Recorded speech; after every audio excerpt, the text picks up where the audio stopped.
Do not be fooled. Trudeau has not resigned.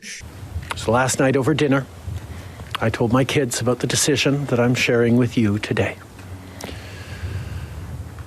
I intend to resign as party leader, as Prime Minister. At first glance, it looks like Trudeau resigned this morning as Prime Minister. That's the big headline. And looking at the sad faces on the CBC, you'd think it was a funeral, but it's actually not true. Trudeau is still the Prime Minister, and he will be for many months to come. After the party selects its next leader through a robust, nationwide, competitive process. Last night, I asked the President of the Liberal Party to begin that process. If you listen carefully to what he just said, he'll resign only after the Liberal Party elects its new leader, but that could be many months in the future.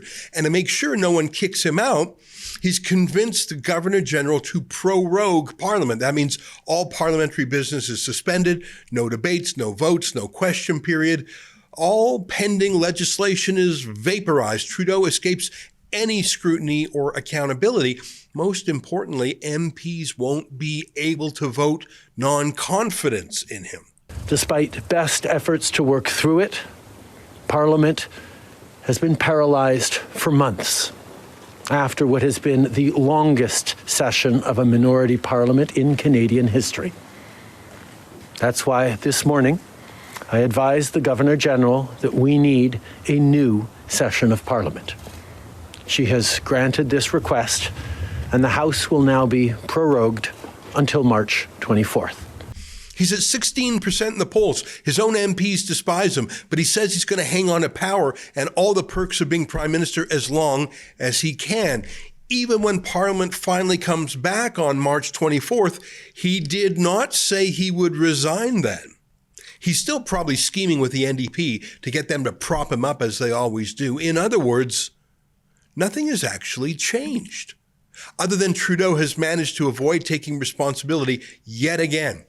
This country deserves a real choice in the next election, and it has become clear to me that if I'm having to fight internal battles, I cannot be the best option in that election. In his self-serving speech today, he didn't take any responsibility. He blamed internal battles in his own party. He thinks he's done nothing wrong, ever. We got elected in 2015 to fight for the middle class, and that's exactly what we've done over the past years. But he's not done. In fact, expect a flurry of activity. Trudeau will be appointing every crony, every pal, every donor to lucrative patronage positions. He'll be signing massive sole source contracts to friends, passing insane executive orders. He's going to raid the Treasury like never before, and he'll shred incriminating documents and records and delete emails like Hillary Clinton on crack. But there's something else that's dangerous. The Liberal Party's shocking membership rules allow foreign citizens and teenagers as young as 14 to vote to choose the new Liberal Party leader. That's how the Chinese Communist Party infiltrated 11 different ridings in the last election. And I just saw a prominent Hamas supporter, Mohammed Faki, ordering his troops to sign up to the Liberal Party's leadership contest en masse. It's disgusting that foreign activists will be able to pick our Prime Minister before the rest of us are allowed to exercise our rights as citizens in an election.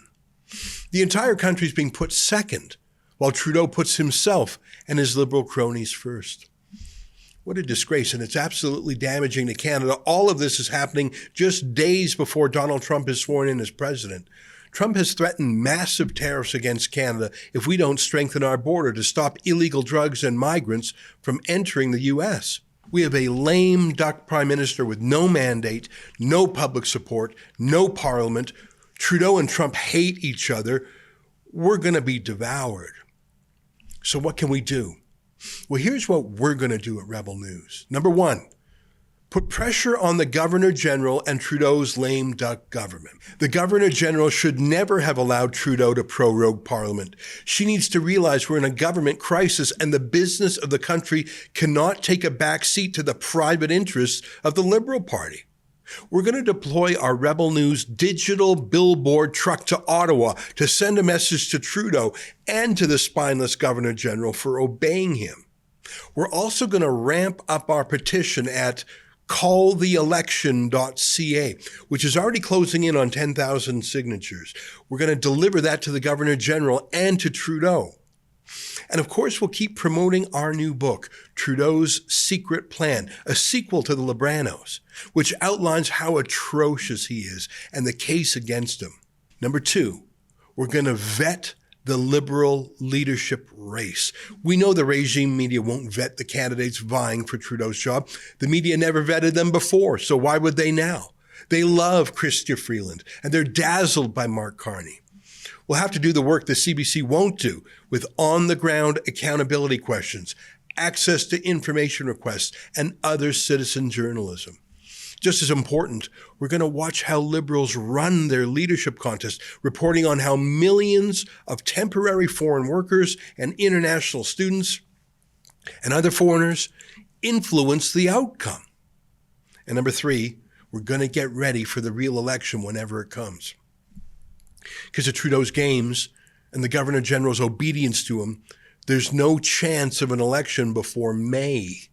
But it's time for us to start getting ready now. Rebel News already has the biggest team of any independent media outlet in Canada. We will deploy our 13 reporters and videographers to the streets of Canada, from Drea Humphrey in Vancouver to Alexa Lavoie in Montreal and everywhere in between, plus 3 full-time news writers too. That is 16 journalists, but pound for pound, they're worth 100 CBC reporters because we don't take a dime in government money. But today we also started hiring special freelancers for the election to cover some of the gaps we have on the ground. I don't give you all the names, but we just came to terms with Andy Lee to do special reporting on foreign influence in the Liberal leadership contest. We're also getting ready legally. This afternoon, I spoke with our lawyer, Chad Williamson, and told him to send a warning letter to Trudeau's Debates Commission. You'll remember they have tried to block Rebel News reporters in the past 2 elections from even attending the leaders' debates. I'm afraid they're going to try to do that again, which means we're going to have to file an emergency lawsuit again. So that's our campaign plan. It starts now. Shaming Trudeau and the Governor General with our billboard truck, with our book, with our petition. It continues by vetting the Liberal leadership candidates and auditing the Liberal leadership process, including in the Chinese language. And then it gets serious during the election itself, with 16 journalists battling not just the Liberals, but against the CBC itself, which will be in full-on panic mode, trying to save themselves from Pierre Poilievre. I estimate the total cost of these 3 pieces of our campaign to be about $100,000. I mean, the lawsuit against the Debates Commission will probably cost half of that alone. But I've got some amazing news. Last week, I spoke to a Rebel News donor from British Columbia. He wants to remain private, so I'm just going to call him Mr. L. Mr. L said he will match any Rebel News donors up to a total of $50,000.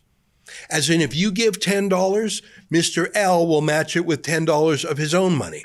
If you give 100, he'll match it with 100. He's in for a maximum of $50,000. Just incredible. So your gift is automatically doubled. You can tell Mr. L is not a big fan of Justin Trudeau.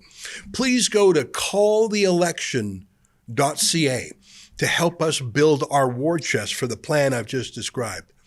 And if you give $250 or more, not only will Mr. L match that, but I'll send you a hand-signed copy of my new book, Trudeau's Secret Plan. It's terrifying reading, if I do say so myself. And remember, despite today's performance, Justin Trudeau isn't going anywhere for many months. We got to get ready to rumble. The CBC gets $1.5 billion a year taken from Canadians through taxes, and Pierre Poilievre has promised to take that away from them. So they're going to pour everything they can into propping up Trudeau and his successor. That's what we're up against, so we need your help.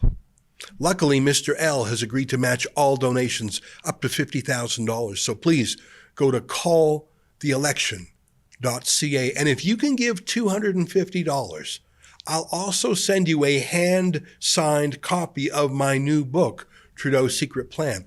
I promise you that book has things about him that you haven't read before.